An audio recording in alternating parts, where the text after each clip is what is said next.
नमस्ते बच्चों।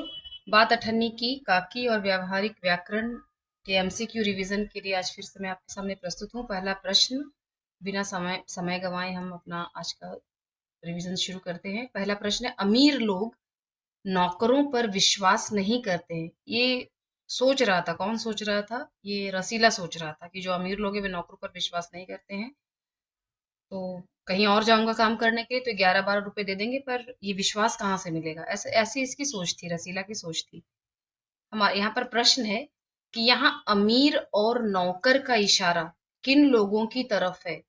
तो अमीर तथा नौकर का इशारा, तो पहला है अमीर।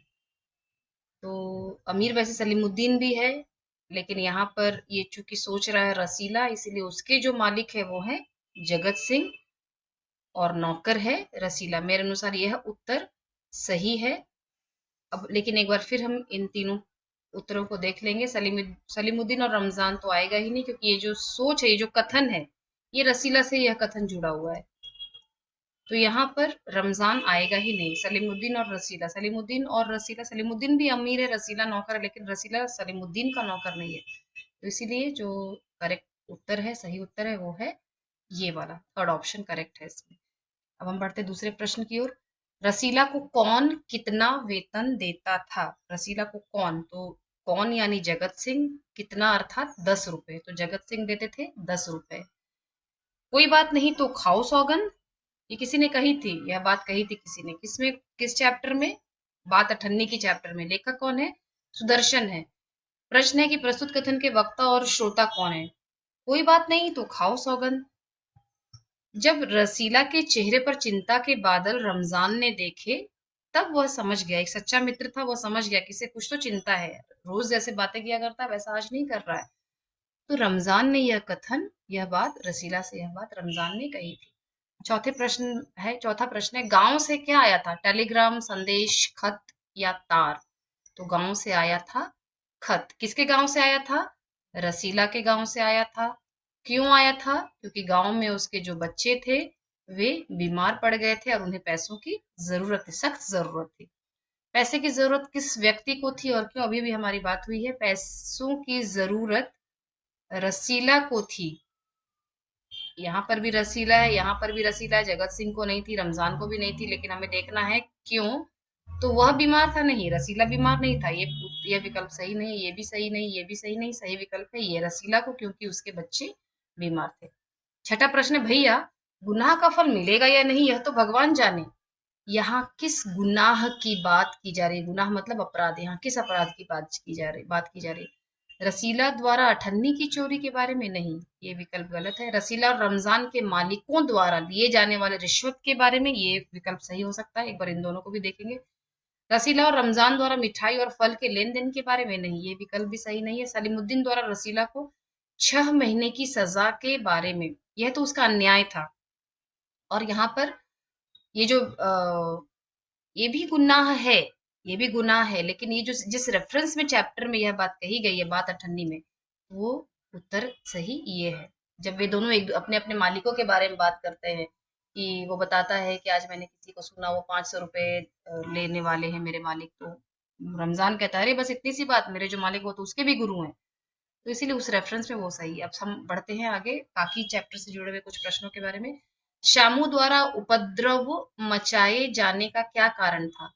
तो शामू जो है वह बहुत उपद्रव मचा रहा था, शोर मचा रहा था। क्यों? क्योंकि उसे आदत नहीं थी, उसने अपनी काकी को कभी भी इस तरह से जमीन पर, भूमि पर शयन करते हुए, सोते हुए नहीं देखा था। कंबल बिछाकर इस तरह से सोई है और लोग उसे उठाकर ले जा रहे हैं, तो उसे वो छोटा मासूम अबोध बालक था, उसे क्या पता कि कहाँ ले जा रहे हैं। तो सब उसकी माँ को श्मशान ले जा रहे थे, तो यह उत्तर सही है। उसने चोरी की थी, पर उसके लिए उसने उपद्रव नहीं, वहां पर कोई उपद्रव नहीं मचाया था। उसने पतंग नहीं मिली थी, इसके लिए भी उसने उपद्रव नहीं मचाया था, बल्कि उसने क्या किया था, उसने स्टूल सरकाया, अपने पिता के कोट की जेब से उसने चवन्नी निकाल ली थी। उसे पतंग के लिए रस्सी की जरूरत थी, इसके लिए भी उसने उपद्रव नहीं मचाया था। उसे रात भर चिंता से नींद नहीं आई शामू को, और दूसरे दिन उसने फिर से जैसे चवन्नी निकाली थी वैसे 1 रुपये भी निकाल लिए उसने। तो सातवें प्रश्न का जो सही उत्तर है वो है, सब उसकी माँ को श्मशान ले जा रहे थे। घर के गुरुजनों ने श्यामू से कौन सी बात क्या कहकर छिपाई थी? तो दो बातें हैं, कौन सी बात और क्या कहकर छिपाई थी। तो कौन सी बात छिपाई थी गुरुजनों ने? गुरुजनों ने यह बात छिपाई थी कि उसकी माँ की मृत्यु हो गई है। यानी काकी की बात उन्होंने छिपाई थी, काकी की मृत्यु की बात उन्होंने छिपाई थी, और यह कहकर छिपाई थी कि वह मामा के घर गई हैं, जो उसकी माता जी है वह मामा के घर गई है। तो हमारा यह विकल्प यहाँ पर सही है। 9वां प्रश्न है, असत्य के आवरण में, ये भी टेक्सचुअल है, असत्य के आवरण में सत्य अधिक समय तक छिपा नहीं रह सकता। तो असत्य के आवरण में सत्य अधिक समय तक, आवरण मतलब होता है पर्दा, आप असत्य को कब तक छिपा कर रख सकते हैं? आप कहने का अर्थ है कि आप सत्य को, सच बात को आप झूठ के पर्दे में कब तक छिपा कर रख सकते हैं? तो कौन सी बात छिपाई जा रही थी, किससे छिपाई जा रही थी? तो श्यामू के माता की मृत्यु की बात छिपाई जा रही थी। किससे छिपाई जा रही थी? तो श्यामू से छिपाई जा रही थी। तो बहुत सारी अलग अलग बातें उसे बताकर छिपाई जा रही थी, लेकिन ये अधिक समय तक छिपा नहीं रह सका। क्यों छिपा नहीं रह सका? तो इसलिए छिपा नहीं रह सका कि उसके अपने जो हम उम्र मित्र थे, उन्होंने यह बात उसे बता दी थी। तो यहाँ पर तो जब भी इस तरह का फिल इन द ब्लैंक्स के रूप में आपको लिटरेचर से पूछे जाए, तो जरा उसे बार बार पढ़िए, ध्यान दीजिए, सोचिए कि उसके आगे क्या शब्द थे, उसके पीछे कौन से वाक्य थे। तो इस तरह से आप जल्दीबाजी में बिल्कुल काम न ले, आप सही उत्तर यहाँ पर, और यहाँ पर विकल्प दिए जाएंगे आपको, तो सही विकल्प को चुनिए। तो सत्य और छिपा, सत्य यहाँ भी है, सच भी है, ये ऐसा लगेगा आपको अरे ये भी सही है, ये भी सही है, लेकिन आप जब इसे, जैसे मैंने आपको समझाया, उस तरीके से अगर आप सोच कर पढ़ेंगे तो आप आसानी से इसे कर सकते हैं। तो हमारा सही उत्तर है तीसरा विकल्प। वर्षा के बाद, वर्षा ऋतु में, वर्षा जब बारिश हो जाती है, बारिश खत्म होने के बाद पृथ्वी का पानी क्या होता है? वो सूख जाता है। ठीक है, वो अगोचर हो जाता है, गायब हो जाता है, यानी ना नजर नहीं आता। तो वर्षा के अनंतर पृथ्वी का पानी तो यह उत्तर यहाँ पर सही है, अगोचर हो जाता है, परंतु भीतर ही भीतर उसमें नमी बनी रहती है, उसमें मॉइस्चर रहता है, उसमें आर्द्रता बनी रहती है। ये किस संदर्भ में कहा गया है कि वर्षा के अनंतर पृथ्वी का पानी तो अगोचर हो जाता है? मतलब शामू ने रोना तो बंद कर दिया था, यानी उसके जैसे ऊपर से तो आंसू नजर नहीं आते थे शामू के चेहरे पर, उसकी आंखों में आंसू तो नजर नहीं आते थे, लेकिन अंदर ही अंदर वह माँ को याद करके दुखी रहता था। ठीक वैसे ही जैसे वर्षा ऋतु के बाद पृथ्वी के अंदर आर्द्रता बनी रहती है। तो यह उत्तर यहाँ पर जो चौथा विकल्प है वह सही होगा। अब हम आते हैं व्याकरण, व्यावहारिक व्याकरण में। सही पर्यायवाची शब्दों का जो युग्म है वो आपको चुनना है। कौन से, जो क्रोध शब्द के लिए सही पर्यायवाची शब्द का युग्म, युग्म मतलब जोड़ा, पेयर, तो कौन सा युग्म सही है? तो इसमें मुझे क्रोध के लिए जो सही शब्द यहाँ पर दिख रहा है वो है, एक पहला है रोष और दूसरा है कोप। तो मेरे अनुसार यह उत्तर सही होना चाहिए। कोश का अर्थ होता है खजाना, कोक हम कहते हैं गर्भ को, निर्दोष मतलब बेकसूर, प्रकोप मतलब जैसे पृथ्वी का प्रकोप, प्रकृति का प्रकोप है, पिताजी का प्रकोप होता है, उसे हम कहते हैं प्रकोप, मतलब गुस्से से जुड़ा हुआ। आक्रोश भी क्रोध है, और प्रकार मतलब टाइप्स। तो दूसरा जो सही उत्तर है वो है दूसरा विकल्प। सूरज शब्द के लिए सही पर्यायवाची शब्दों का युग्म चुनना है। प्रभाकर सही है, प्रकार गलत है, दिनकर और प्रभाकर ये दोनों सही है, कोश नहीं है लेकिन दिनकर सही है, आदित्य सही है लेकिन सूर्य वंशी है ये, तो ये गलत है। तो हमारे लिए ये दूसरा विकल्प सही है हमारा। नतीजा में सही पर्यायवाची शब्दों का युग्म चुनना है। नतीजा मतलब सही काम का सही नतीजा, यानी परिणाम, फल। अच्छा कर्म करोगे तो उसका फल भी अच्छा होगा।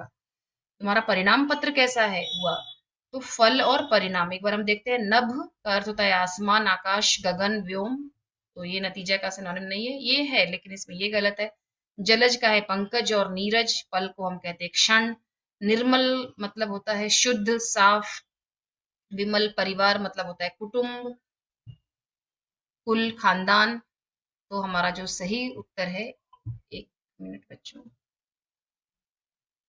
तो हमारा जो इसमें सही उत्तर है वो है ये वाला। ये दोनों विकल्प हमारे सही हैं, ये गलत है, ये गलत है और ये गलत है। इसके बाद हम आगे बढ़ते हैं अगले प्रश्न की ओर, 14वें प्रश्न की ओर। दशा, तुम्हारी दशा कैसी है? तुम्हारी दशा मैंने सुनी बहुत खराब है, तुम्हारी हालत कैसी है? तुम्हारी स्थिति तो ठीक है ना? तो गृह का अर्थ होता है घर, आलय। तो हालत इसमें सही है लेकिन गृह गलत है। इसमें भी हालत सही है, पर कोयल का जो अर्थ होता है वो है कोकिल। वसंत दूत, धरती का अर्थ होता है पृथ्वी, तो यहाँ पर कोयल गलत है, हमें दोनों विकल्प सही चाहिए यहाँ पर। जननी का अर्थ होता है माता, हालत भी सही है और स्थिति, ये दोनों विकल्प यहाँ पर सही है, इसीलिए हमारा जो सही उत्तर होगा यहाँ पर, जो हमारा सही विकल्प है, दोनों शब्द सही होने चाहिए, वो है ये वाला विकल्प। अब हम आगे बढ़ते हैं। मछली शब्द के लिए सही पर्यायवाची शब्दों का युग्म। मछली, तो जलज मतलब होता है कमल, इसीलिए यह सही नहीं है। मत्स्य सही है, लेकिन दोनों शब्द हमें सही चाहिए। तो यहाँ पर हम देखते हैं मीन और मत्स्य, ये दोनों विकल्प सही है, इसलिए यह उत्तर सही है। महावत, जो हाथी को, जो जैसे घुड़सवार घोड़े की सवारी करता है, वैसे ही जो महावत होता है वो हाथी की सवारी करता है, हाथी को वो गाइड करता है चलने के लिए। जल पुरुष और मीन, तो यहाँ पर मीन सही है, लेकिन जल पुरुष गलत है, तो यहाँ पर यह उत्तर सही है। तीसरा विकल्प हमारा सही है। 16वां प्रश्न है अधीरता। अधीरता के सही पर्यायवाची शब्दों का युग्म चुनना है। अधीरता मतलब होता है अधीर हो जाना, व्यग्र, बेचैन हो जाना, रेस्टलेस होना। तो व्यग्रता और बेचैनी, पहला विकल्प ही हमारा सही है। इसके अलावा हम इनके अर्थ हम जान लेंगे एक बार। साक्षरता हम कहते हैं, जो जो साक्षर हो, जो एजुकेटेड हो, एजुकेशन से जुड़ा हुआ हो, उसे हम कहते हैं साक्षर। साक्षरता। कोप मतलब क्रोध। कोमल, सॉफ्टनेस को कोमल हम कहते हैं। बेचैनी हमने अभी भी पढ़ा, रेस्टलेस को कहते हैं। शांति यानी एकदम निस्तब्धता, जहाँ शांत हो, जहाँ आवाज ना हो। और भ्रमर हम कहते हैं भौरे को। तो इसीलिए यह शब्द हमारा सही है। साथी के सही पर्यायवाची शब्द, तो मीत यहाँ पर सही है, ये गलत है। सखा और मीत, तो ये विकल्प सही है। दुश्मन और ये तो उसका विलोम ही है, तो ये दोनों गलत है। मित्र सही है, शत्रु गलत है, तो हमारा ये वाला विकल्प यहाँ पर सही है साथी के लिए। आम के सही पर्यायवाची शब्दों का युग्म है आम। आम का अर्थ यहाँ पर आम्र नहीं है, मतलब मैंगो नहीं है। आम का अर्थ है यहाँ पर साधारण और सामान्य, कॉमन पीपल।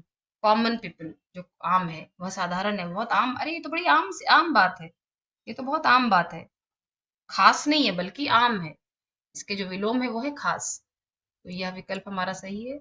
19वां प्रश्न है अग्नि शब्द के सही पर्यायवाची शब्द।